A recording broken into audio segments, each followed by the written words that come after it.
Hi friends, welcome to killer channel. Friends, ఎవరైనా మా ఛానల్ని సబ్స్క్రైబ్ చేసుకోకపోతే సబ్స్క్రైబ్ చేసుకోండి. ఎవరైనా మీ డాగ్స్ కానీ మీ పెట్స్ కానీ అమ్మాలనుకుంటే మా ఛానల్ వాట్సాప్ నెంబర్కి మెసేజ్ పెట్టండి. ఫ్రెండ్స్, ఇవాళ మీకోసం top quality golden retriever puppies తీసుకురావడం జరిగింది. ఇది హైదరాబాద్ దగ్గర లంగర్ హౌస్లో అవైలబిలిటీలో ఉంది. అండ్ దీని ఓనర్ ఏం చెప్పారంటే, వీలైతే ట్రాన్స్పోర్టేషన్ ఫెసిలిటీ అయితే ప్రొవైడ్ చేస్తామని చెప్పడం జరిగింది. అండ్ ఈ పప్పీస్ ఏజ్ వచ్చేసరికి 35 days అని చెప్పారు ఫ్రెండ్స్. అండ్ వీటికి డివార్మింగ్ అయితే కంప్లీట్ చేశామని చెప్పారు.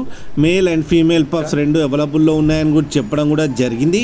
ప్రైస్ అయితే మనకి మెన్షన్ చేయలేదు, వాళ్ళకి ఫోన్ చేస్తే వాళ్ళే చెప్తామని చెప్పారు. అండ్ లాట్లో కూడా అవైలబుల్లో ఉన్నాయంట ఫ్రెండ్స్. మీకు ఎవరికైనా ఇంట్రెస్ట్ ఉండి మీరు తీసుకోవాలనుకుంటే ఇతని నెంబర్ టైటిల్లో ఇస్తాను, కాంటాక్ట్ అయ్యి మాట్లాడి తీసుకోండి ఫ్రెండ్స్. అలాగే ఒక్కసారి డీల్ సెట్ అయిన తర్వాత అన్ని డీటెయిల్స్ బాగా చెక్ చేసిన తర్వాతనే మనీ పంపాలని కోరుకుంటున్నాం ఫ్రెండ్స్. అలాగే మా ఛానల్ని సబ్స్క్రైబ్ చేయడం మాత్రం మర్చిపోకండి ఫ్రెండ్స్.